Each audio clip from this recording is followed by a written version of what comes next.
یو کس وی چې یو کس خپل خویندو ته حصہ نه ورکوي نو د ده نیک اعمال حج عمره او نور اعمال الله پاک سره قبلیږي او که نه.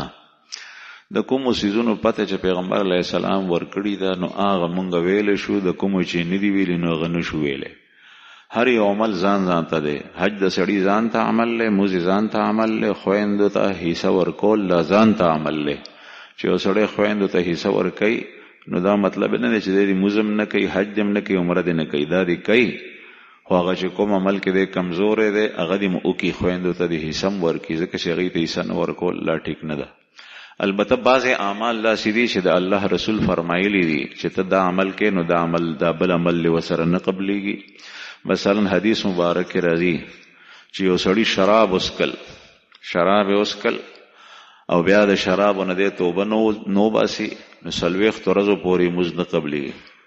لم يتقبل الله له صلاة 40 صباحا. من شرب الخمر، چا شراب وسکل یو ځل نو 40 ورځې مونځ نه قبلیږي.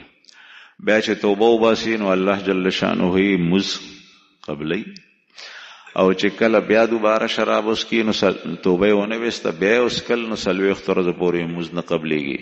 توبه بیا وسته ټیک شو، کوي نه وسته بیا وسکل نو 40 ورځې 3 ورځې یا 4 ځله دا تذکر رسول الله صلی الله علیه وسلم کړی دا. په آخر کې بیا فرمایي د 3 ځل نه پس یا د 4 ځل نه پس چې اوس دې توبه م وباسي نو توبه خدای نه قبلی.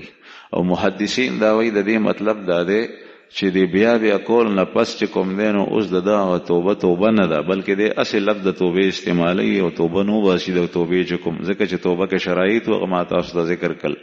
نو به هر حال دا حدیث کې ذکر راځي، او چې کوم حدیث کې د کوم یو عمل په باره کې دا ذکر نه راځي نو سړی د خپل ځان نه نشي ویلی. دا خو هغه کس ته دعوت ورکولی تا چې دا تپوس کړی دی. مثلا که یو سړی خویندو ته حصه نه ورکوي او ته هغه ته وایي چې حج دې نه قبلیږي، مونځ دې نه قبلیږي، نو هغه به وایي چې نه قبلیږي، نو زه بیا څه کوم چې مونځ کوم. نو دا به هم کوي او دا به هم کوي، یو ګناه نه په ډېرو ګڼو ګناهونو کې مبتلا شو، بیا به د الله جل شانه عبادت چوټ پرېږدي.